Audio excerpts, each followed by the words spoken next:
se réclamant du pouvoir, cette milice a allègrement pillé, vandalisé, détruit, saccagé les biens des particuliers sans une raison valable. On veut intimider qui par ces actes-là? Ces pays nous appartiennent tous. Ces trois propositions de loi, je vous rappelle, ont été depuis hier votées par la commission de loi du gouvernement. La commission des lois, composée de 28 membres du FCC, ministre FCC et ministre Cash, ils étaient à 23 hier. Ils ont voté ces trois propositions à l'unanimité. Parce qu'ils ont compris, les ministres ont compris. Mais qu'est-ce qu'on veut nous raconter dans la rue? À cet effet, le PPD tient à rappeler que la RDC est un état de droit. Il y a la Constitution. En tout cas, nous tenons la communauté nationale et la communauté internationale à témoin de tout ce qui arrive aujourd'hui. Le PPD demande aux responsables de la police nationale congolaise d'assurer pleinement leur mission, de garantir l'ordre public ainsi que la sécurité des personnes et de leurs biens de manière républicaine. Le PPD réaffirme sa détermination à soutenir cette réforme allant dans le sens de consolider l'autorité de l'État et de promouvoir une justice juste.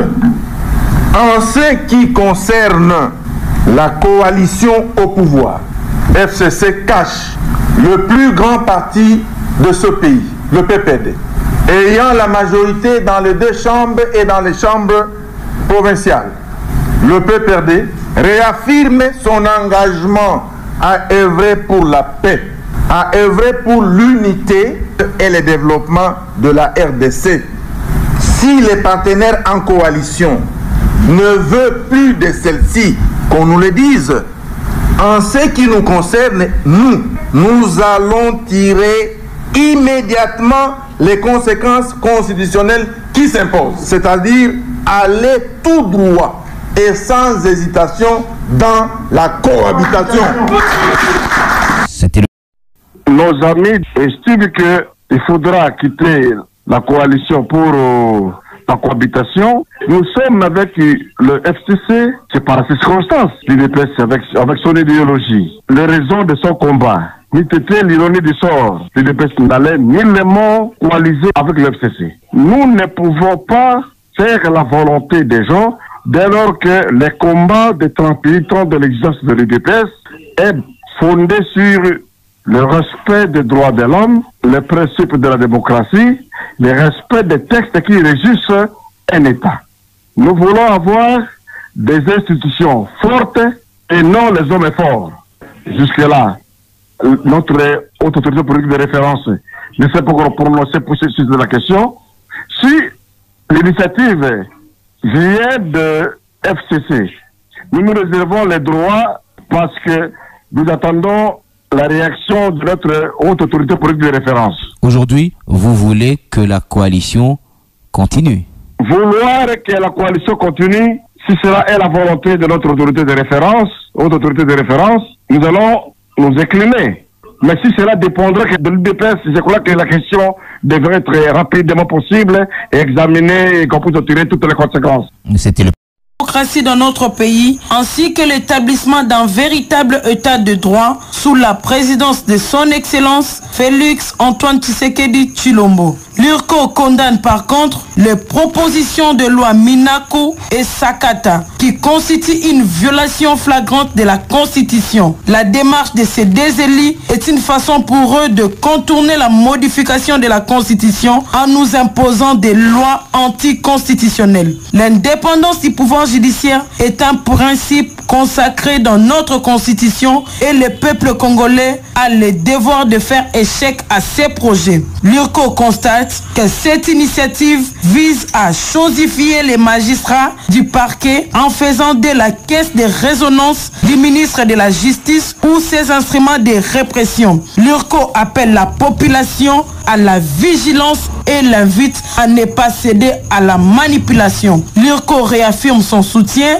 au magistrat suprême, son Excellence Félix Antoine Tshisekedi Tshilombo, garant du bon fonctionnement des institutions. L'URCO témoigne sa loyauté aux autorités des forces politiques alliées de l'UDPS, son Excellence Laurent Batumona et Maître Magloire Kassongo.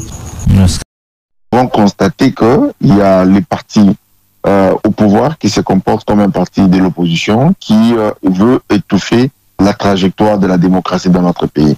Vous savez, nous nous sommes battus pour consolider la démocratie et mettre en place de manière démocratique les institutions conformément à la Constitution. Mais au jour d'aujourd'hui, les gens veulent déplacer les débats de l'hémicycle vers la rue. Nous mettons en garde toute personne qui aimerait perturber l'expression démocratique ou la liberté de nos élus de pouvoir mettre certaines lois en phase avec notre Constitution. Après les actes de vandalisme, est-ce que la Ligue des jeunes du PPRD prépare également une descente dans la rue? La Ligue des jeunes du PPRD est très disciplinée et rangée derrière le président national, le président Joseph Kabila. Jusqu'à preuve du contraire, les instructions que nous avons du président national, c'est de soutenir la coalition parce que rien n'a changé jusque-là. Mais par rapport aux actes de vandalisme, les actes que nous avons décriés, causés par le manifestant et surtout que les gens qui ont appelé à cette manifestation sont connus, nous avons condamné cela de la manière la plus ferme. Mais nous disons que la Ligue des jeunes, son silence signifie tout simplement la discipline vis-à-vis du président national. Cela ne veut pas dire que nous ne sommes pas à mesure de protéger, de sécuriser nos cadres, de sécuriser nos structures. Et nous mettons en garde toutes les personnes qui vont continuer à poser de tels actes et nous interpellons le pouvoir en place pour que le pouvoir en place puisse prendre des dispositions afin de mettre hors état de nuire toute personne qui pourra s'octroyer les droits d'aller violer les résidences de nos camarades. Serge Kadima, président de la Ligue des jeunes du PPRD. Le FCC réservera des réponses proportionnelles à la gravité des faits au plan tant judiciaire, parlementaire que politique.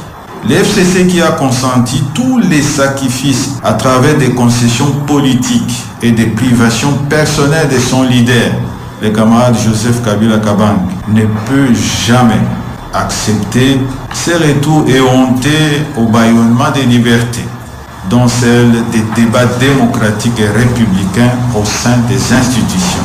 Le FCC n'a pas inventé la roue. Nous avons l'autorité du ministre de la Justice sur les ministères publics, c'est-à-dire les magistrats du parquet. Ce ne sont pas ces propositions qui instituent cette autorité. C'est l'article 70 de la loi portant organisation et compétences judiciaires.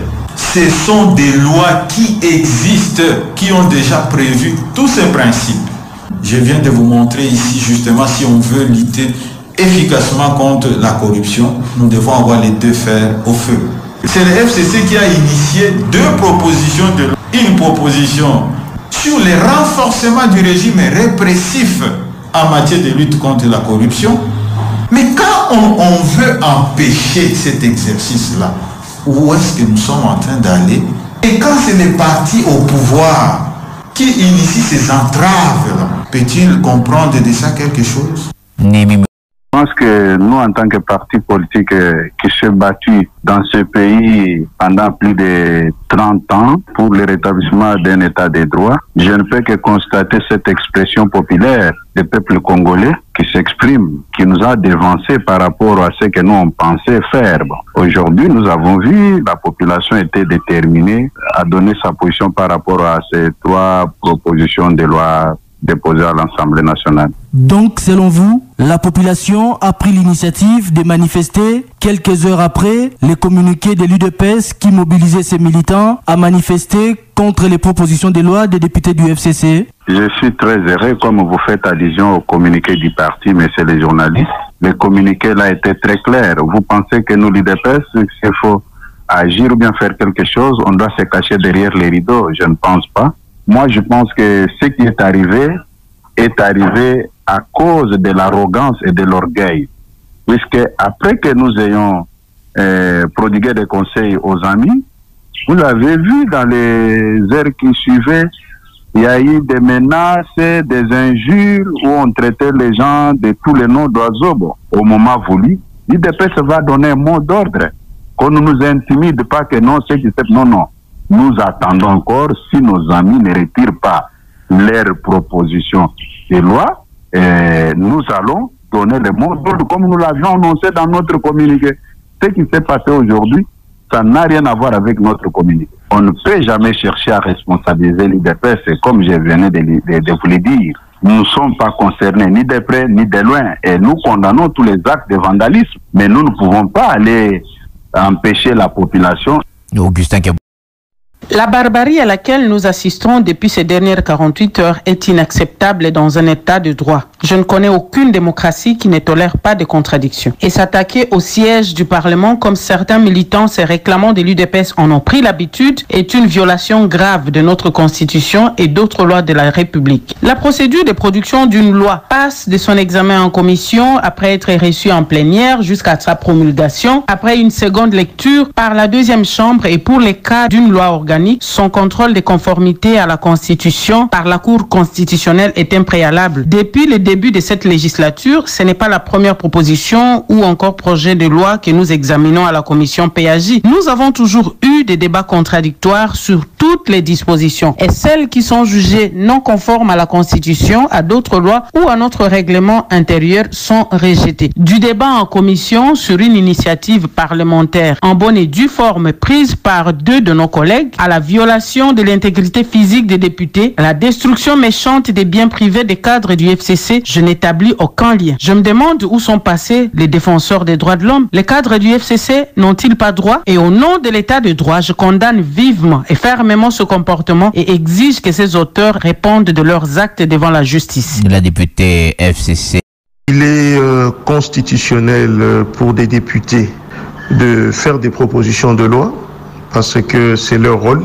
Il est autant constitutionnel de manifester quand on n'est pas d'accord avec une situation, mais nous devons tenir en compte que la rue est en train de parler et nous devons entendre la rue. C'est-à-dire que j'invite mes collègues Minaku et Sakata de bien vouloir retirer leurs propositions pour la stabilité des institutions et pour la paix dans notre pays. C'est très important. Nous venons d'une alternance, la première depuis l'accession de notre pays à l'indépendance, et nous n'avons pas besoin d'une instabilité en ce moment-ci.